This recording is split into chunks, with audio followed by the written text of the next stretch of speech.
He laughed when he saw her walk in, but before the hour ended, no one in that room would be laughing at all. Hello everyone, before we begin today's story, I have a small favor to ask. Please hit subscribe and turn on the notification bell so you never miss our channel's new videos. It's quick, free, and the best way to support us in bringing you more dramatic stories. Your support means the world to us. Where are you watching from? Drop your city or country in the comments below. Thank you very much. The sharp crack of target fire echoed through Dalton Precision Range just outside Denver, Colorado, where polished concrete floors and bright overhead lights gave the place the cold confidence of a room built for winners. Every lane was filled, every pair of eyes fixed on Lane 7, where Logan Hayes lowered his competition pistol with a grin already forming before the score even flashed. A second later, the digital screen lit up. Perfect center grouping. The room erupted in whistles and applause. Logan turned slowly, savoring it like a man who believed admiration was his birthright. At 32, tall, broad-shouldered, and dressed in custom shooting gear stitched with sponsor logos, he wore arrogance as naturally as others wore a jacket. He lifted both hands slightly, accepting the praise as if the moment had been arranged for him personally. "That's how it's done," he said loudly. "Precision, discipline, consistency. Some people have it. Some people just come here for selfies." Laughter rolled across the room. Instructor Mark Dalton chuckled the loudest. Mark had built a respectable local reputation and loved nothing more than attaching himself to Logan's victories. "That's why he's the best shooter in the state league," Mark announced. "Watch carefully, folks. Talent like that doesn't come around often."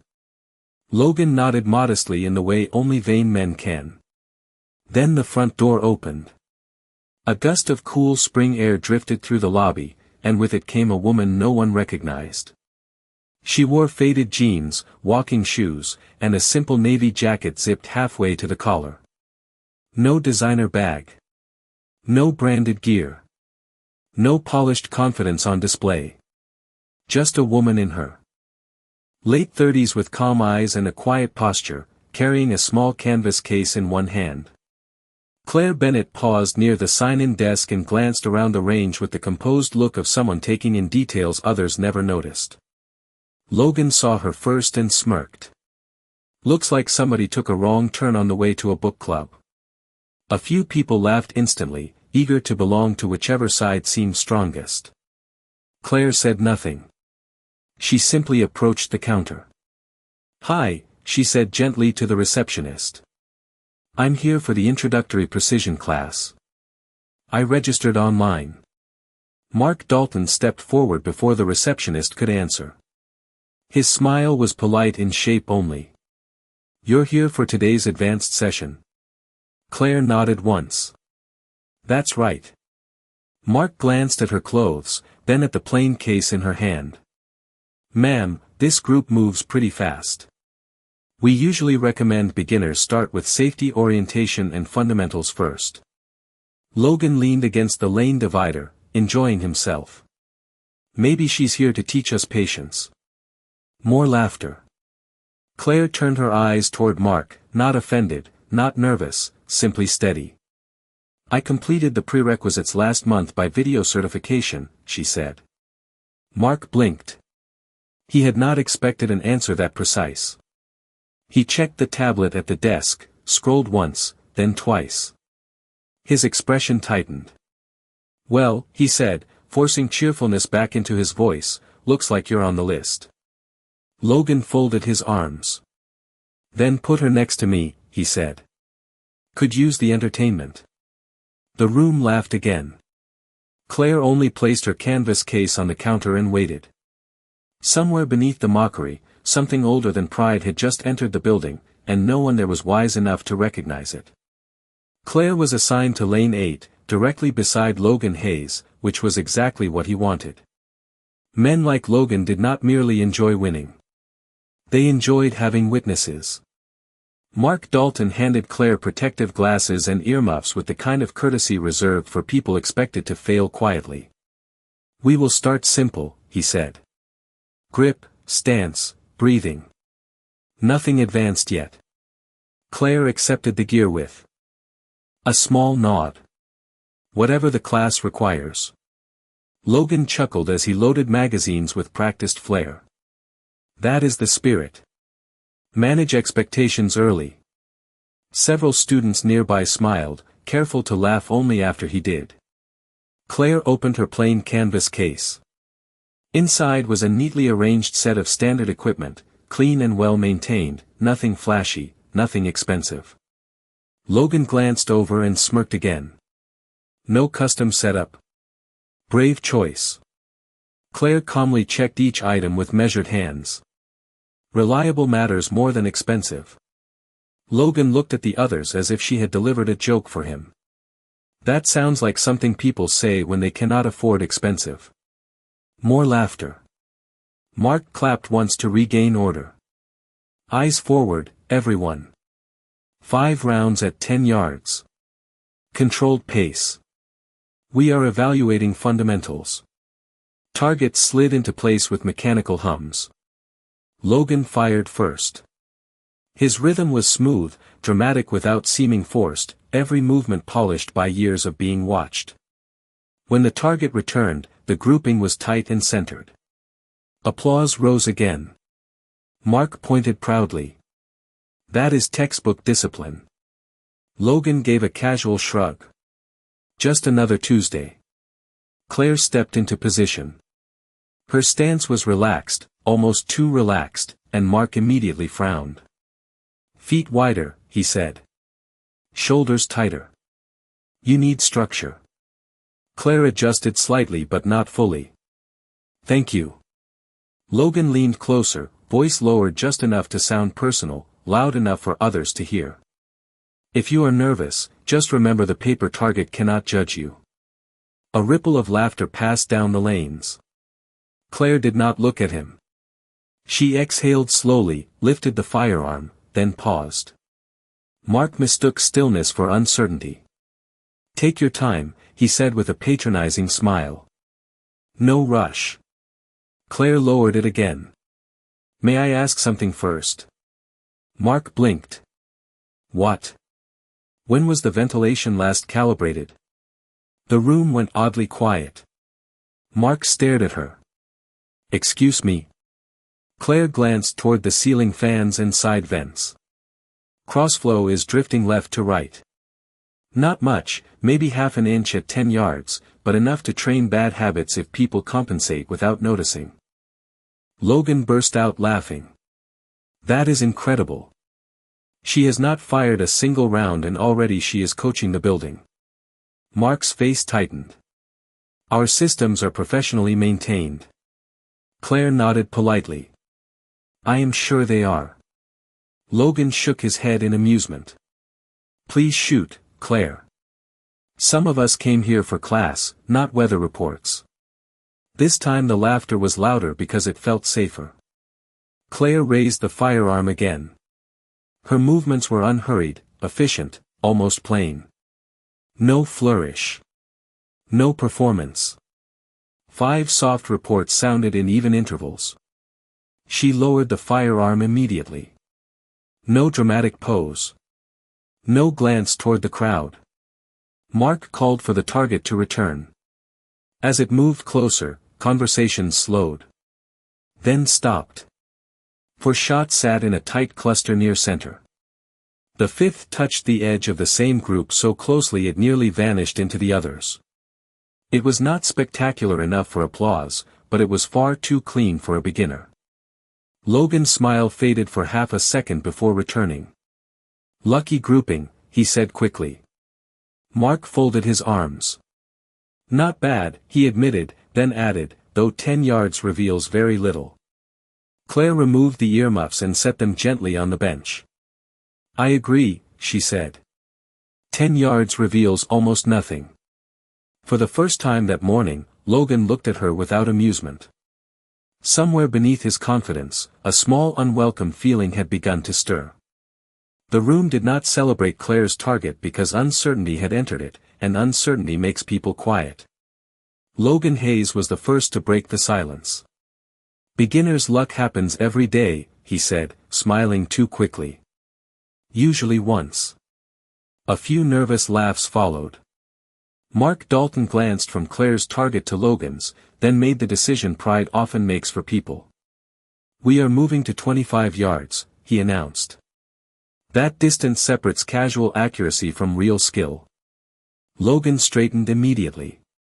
This was familiar ground again. Now we are talking. Targets slid farther downrange with a metallic hum. Students adjusted belts, glasses, and posture. The atmosphere had changed. Earlier, they were watching entertainment. Now they were watching. A question form. Claire remained calm beside her lane, checking nothing, proving nothing, asking for nothing. Mark noticed and interpreted stillness as weakness again. You may want to make sight adjustments, he said. Longer distance exposes mistakes. Claire looked at the target line. That is usually true. Logan stepped forward for his turn first. He fired 5 measured shots with the confidence of a man eager to reclaim a room. When the target returned, the grouping was strong, slightly right of center, but impressive enough to restore applause. Logan raised his chin. There we go. Normal order restored. Mark nodded approvingly. Excellent correction under pressure. Logan turned toward Claire. Your turn. Do not worry if the paper looks smaller now. Some of the students laughed, though more softly than before. Claire stepped into position. She studied the lane for a brief moment, then lowered the firearm without firing. Logan smirked. Need another weather report? Claire ignored him and addressed Mark instead. The lane lights over 8 are reflecting off the front sight. Mark frowned upward. They are standard LEDs. Yes, Claire said. And one of them flickers every 3 seconds. Several heads tilted upward instinctively. There it was, almost invisible until noticed. A tiny pulse. Mark's jaw tightened. Logan scoffed. Amazing. She can complain about light now too. Claire finally looked at him, not with anger, but with the mild patience of someone watching a child interrupt adults. Small distractions matter most to people who rely on rhythm. Logan's smile thinned. Mark crossed his arms. If you are ready, proceed. Claire raised the firearm and waited. One pulse of the light. Another. On the third, she fired 5 rounds in steady cadence between flickers. The sound was controlled, almost musical.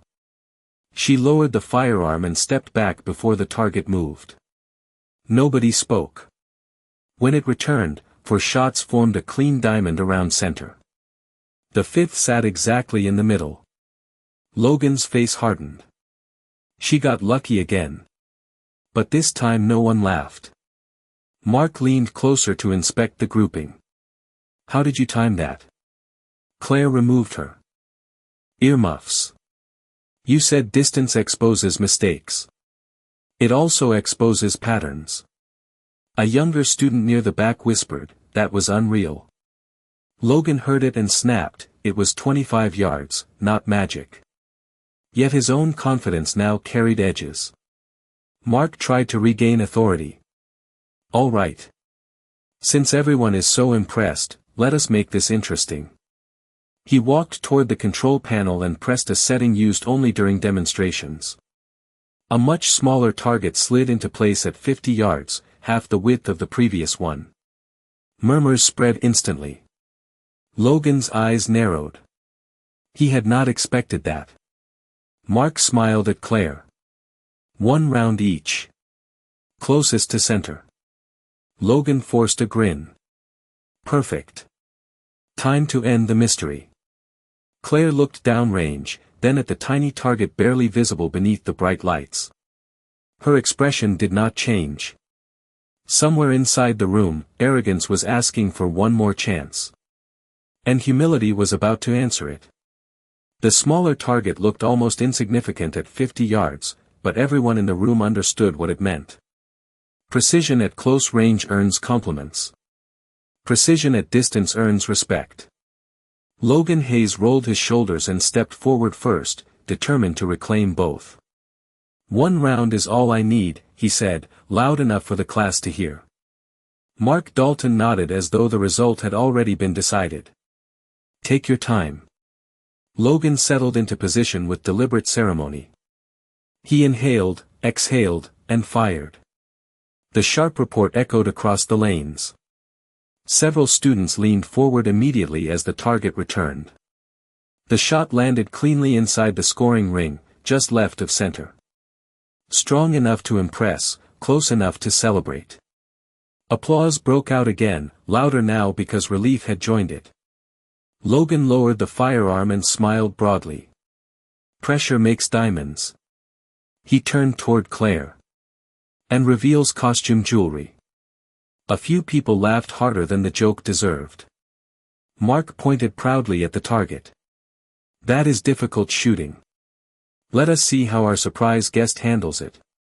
Claire stepped forward without hurry. She studied the lane, then the target, then the overhead lights. Logan folded his arms. "Already comfortable again? Do you need us to dim the sun too?" Claire ignored him. She looked at Mark instead.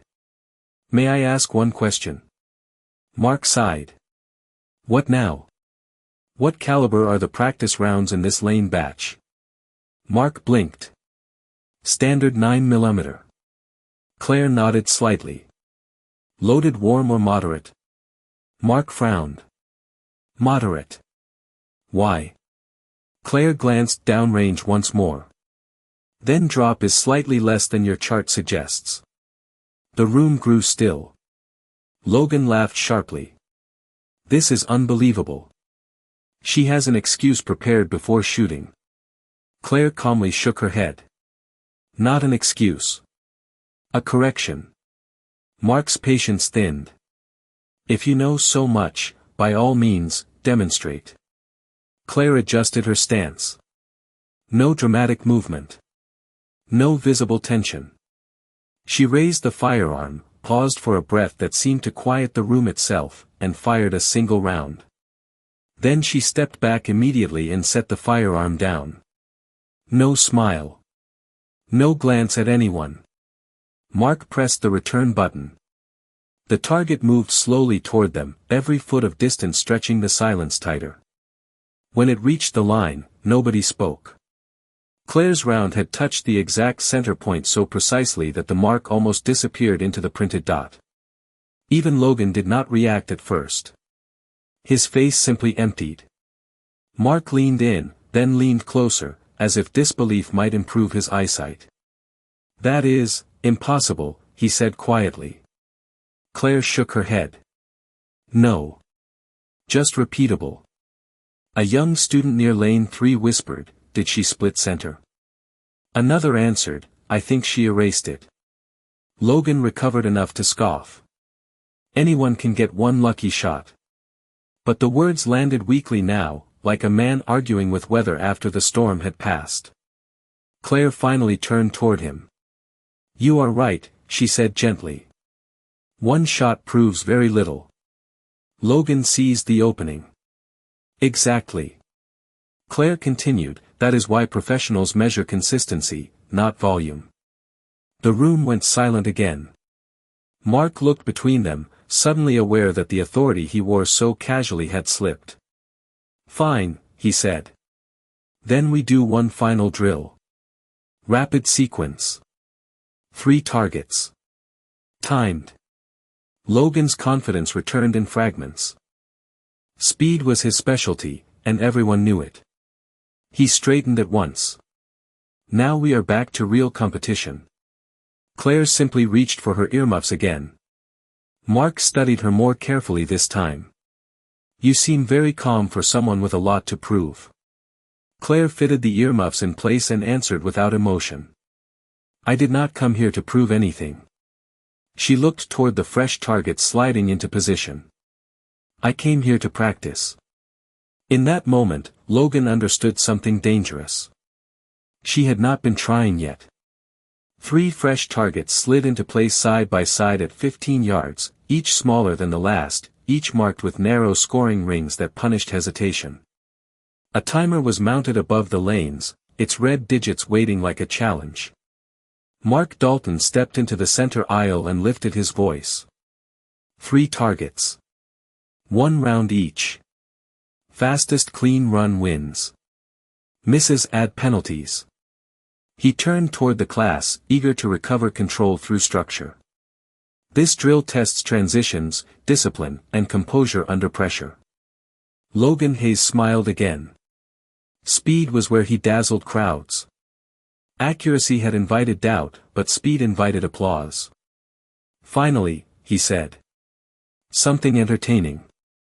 Mark gestured to Logan first. Show them how it is done. Logan stepped to the line with renewed swagger. He rolled his neck once, loosened his wrists, and glanced sideways at Claire. Watch closely, he said. This part cannot be learned from books. Claire adjusted her earmuffs and said nothing. The timer beeped. Logan moved instantly, firing in a rapid sequence that sounded sharp and rhythmic. Left target, center target, right target. He lowered the firearm with a flourish before the final echo faded. Students clapped before the targets even returned. When they slid back, the results were strong. All 3 hits landed inside scoring rings, 1 nearly centered, 2 slightly wide. Mark grinned and pointed to the timer. 2.9 seconds. Excellent run. Logan spread his arms modestly. I was warming up. Laughter returned, grateful for familiar confidence. Then Mark faced Claire. Your turn. Logan stepped aside, folding his arms. No pressure. Just beat one of the better times in the region. Claire moved to the line with the same calm she had carried all morning. No ritual. No performance. She looked at the 3 targets, then at the timer, then closed her eyes for one brief breath. Logan smirked. Meditation helps when losing. Mark pressed the button. The beep sounded. Claire moved. There was no wasted motion, no dramatic snap, no visible rush. 3 measured reports followed in quick succession, almost evenly spaced, like notes struck on a metronome. She lowered the firearm and stepped back at once. For a moment, nobody reacted because nobody was sure what they had just seen. Then the timer stopped. 2.71 seconds. Faster than Logan. Mark stared upward. That cannot be right. He hit the return switch. The targets rolled in. Left target, center ring. Middle target, center ring. Right target, center ring. Not spectacularly scattered centers. Calm, deliberate centers. Logan stepped forward as if the paper had personally offended him. Machine error, he said. The timer glitched. Mark checked the screen, then the lane sensor. Everything was normal. A younger student near the back whispered, she beat him clean. Another replied, and smoother. Logan's jaw tightened. Run it again. Claire removed one earmuff. Why? Because no one walks in off the street and does that. Claire looked at him with quiet curiosity. You did not think I walked in off the street when I corrected your drift. Several students exchanged glances. Mark cleared his throat. Ma'am, have you had prior training? Claire considered the question. Yes. Logan laughed harshly. How much? Weekend hobby classes. Claire reached into the pocket of her navy jacket and handed Mark a worn membership card. Mark read it once, then again, and the color slowly left his face. This says Rocky Mountain Precision Team. Claire nodded. Former captain. The room fell silent. Mark swallowed. That was the state team. National circuit, Claire corrected gently. Logan's confident posture faltered for the first time all day. You are lying. Claire met his stare without hostility. No, Logan. I simply did not announce myself the moment I entered. In that quiet room, everyone suddenly understood the difference between confidence and noise. Silence lingered after Claire's words because truth often arrives without needing volume.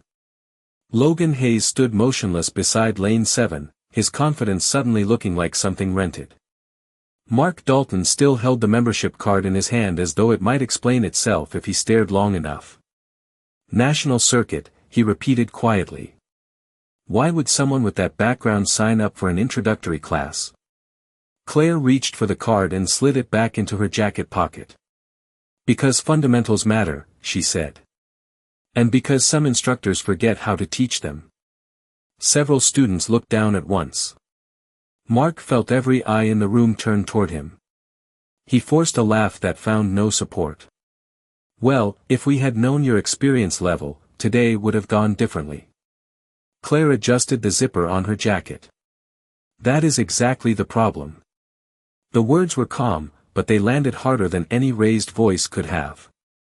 Logan stepped forward, desperate to reclaim ground. Anyone can claim old achievements. If you were really elite, people here would know your name. Claire regarded him for a moment with the patience of someone deciding whether honesty was worth the effort. You are right about one thing, she said. People used to know it. She walked to the sign-in desk and opened the range's wall display where local champions and guest instructors were featured in framed photos. Most people had never paid close attention to the older frames near the bottom row. Claire pointed to a picture taken nearly a decade earlier. A younger woman stood on a podium holding a trophy, hair tied back, eyes calm, medal around her neck. Under the frame were the words Rocky Mountain Invitational Champion, Claire Bennett. The room went completely still. A student near the back whispered, "That is her." Another said, "She was on the wall the whole time." Logan's face drained of color. He looked from the frame to Claire and back again as if one of them had to be false. Mark swallowed hard. Why did you stop competing? Claire's expression softened for the first time that day. My father became ill. I took care of him. Then life moved on. No one spoke. Even arrogance knows when it has entered sacred ground. Logan tried one final defense. People quit when they cannot keep up anymore. Claire turned to him. No, Logan. Some people step away because winning is not the most important thing in the room. He opened his mouth, then closed it. There was nothing left to perform with. Mark straightened his shirt and attempted professionalism. Well, perhaps you would consider guest coaching sometime. Our students could benefit from your experience. Claire glanced around the room at the younger shooters, the nervous beginners, the people who had laughed because laughter felt safer than fairness. Maybe, she said. But only if everyone who walks in that door is treated like they belong before they have to earn it. Several students nodded immediately. One young woman near lane 3 stepped forward. I almost never come because this place feels intimidating. Another added, same. Mark's face tightened with the painful recognition that reputation can be lost in public the same way it is built. Logan quietly began packing his expensive gear. No jokes. No commentary. No audience left to impress. As he zipped his case, Claire spoke once more, not unkindly. You are talented, Logan. He looked up, surprised. But talent grows slower in the shadow of ego. He lowered his eyes and said nothing. Claire picked up her plain canvas case and headed for the door. As she reached it, the class parted without being asked. Respect had entered the room so quietly that no one noticed when mockery left. And on that morning in Denver, everyone learned that the loudest person is rarely the strongest one. Claire had almost reached the parking lot when she heard the door behind her open again. Footsteps came quickly across the concrete. Not rushed with anger, but uncertain with humility. She turned to see the young woman from lane 3 jogging toward her, protective glasses still resting on top of her head. Miss Bennett, she called. Wait, please. Claire stopped beside a row of pickup trucks warmed by the Colorado sun. You can call me Claire. The young woman caught her breath and smiled nervously. I am Megan. I just wanted to say thank you. Claire shifted her canvas case to the other hand. For what? Megan glanced back toward the building. For staying. Her voice trembled slightly. Most people who get treated like that would leave. Claire looked through the glass doors at the range inside. I almost did. Megan seemed surprised. Really? Claire nodded. Confidence is not the absence of discomfort. It is choosing what matters more than it. Megan lowered her eyes. I needed to hear that. Behind her, the door opened again. This time Mark Dalton stepped outside, no swagger left in his stride. He removed his cap as he approached, a small gesture that said more than words. Claire, he began, then paused. I owe you an apology. She waited quietly. Mark took a breath. I judged you before I knew you. Worse than that, I encouraged others to do the same. He looked down at the pavement. That place used to be different when I started it. Somewhere along the way, I let performance replace teaching. Claire studied him for a moment. Some apologies ask to be forgiven. Honest ones simply admit the truth. Then change it, she said. Today can either embarrass you or improve you. That choice is yours. Mark nodded slowly, as if the sentence had weight. Would you come back next week and run a fundamentals clinic? Claire smiled faintly. Only if beginners get the front lanes. Mark almost laughed, then realized she was serious. Done. Before he could say more, another figure emerged from the doorway carrying a hard black equipment case. Logan Hayes walked toward them without his usual audience, and without that audience he looked younger, smaller, almost ordinary. He stopped several feet away. I should probably say something too, he said awkwardly. Claire said nothing, letting silence do what it often does best. Logan rubbed the back of his neck. I was out of line. He glanced at Megan, then at Mark, then back to Claire. Actually, I was arrogant. There is a difference. Claire nodded once. There is. Logan exhaled. I worked hard to become good, and somewhere along the way I started believing good meant better than people.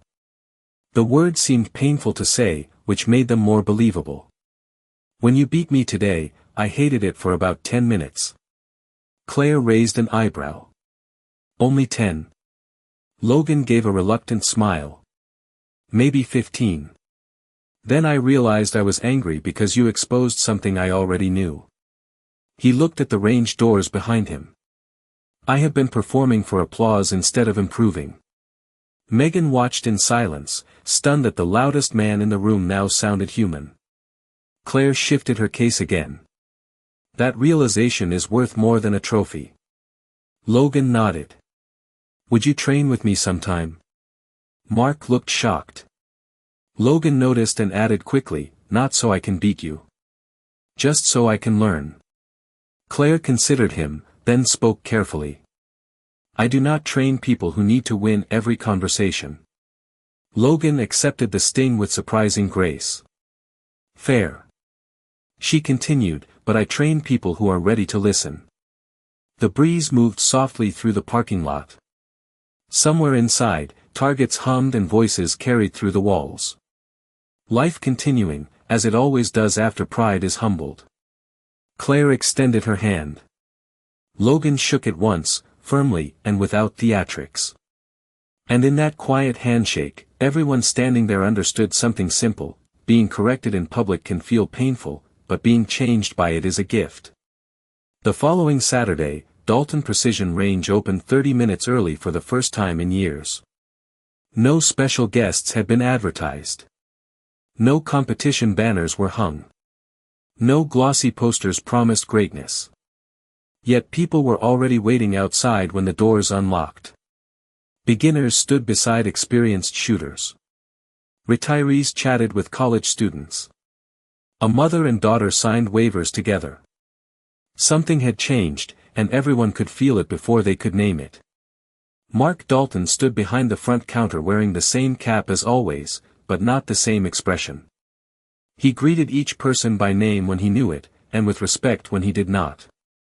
The old habit of judging first had been replaced by the harder discipline of listening first.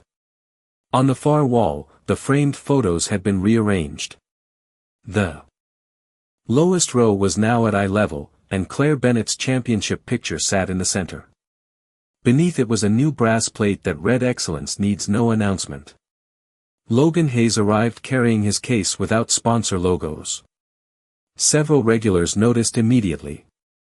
He wore a plain gray shirt, no custom jersey, no dramatic entrance. When a teenager asked for a selfie, Logan smiled politely and said, "After class. Today I am here to learn." The word spread through the room faster than gossip ever had. Megan stood near lane 2 helping her younger brother fit protective glasses. She waved when Logan passed. "You look different," she said. Logan shrugged. "Turns out humility costs less than embroidered gear." She laughed. At exactly 9 o'clock, the side door opened and Claire walked in carrying the same canvas case, dressed as simply as before. No one laughed this time. No one whispered. The room did something far rarer than applause. It stood a little straighter. Mark approached her with a clipboard. 26 signed up. Claire glanced around. "How many are first-timers?" 14. "Good," she said. "They get front lanes." Mark smiled. "Already assigned." Claire stepped to the center aisle and looked over the class. "Today is not about looking impressive," she said calmly.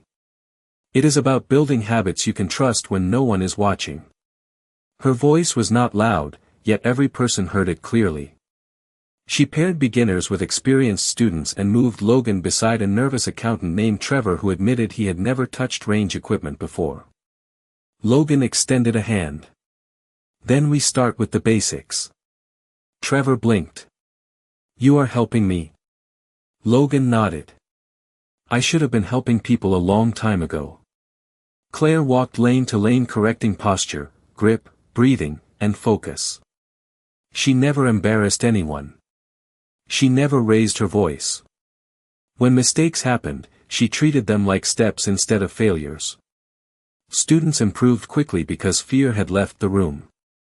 At one point Trevor hit his first centered target and nearly shouted with joy. Logan smiled wider than if he had done it himself. Megan noticed and whispered, "That might be your best shot all year." Logan answered, "Probably."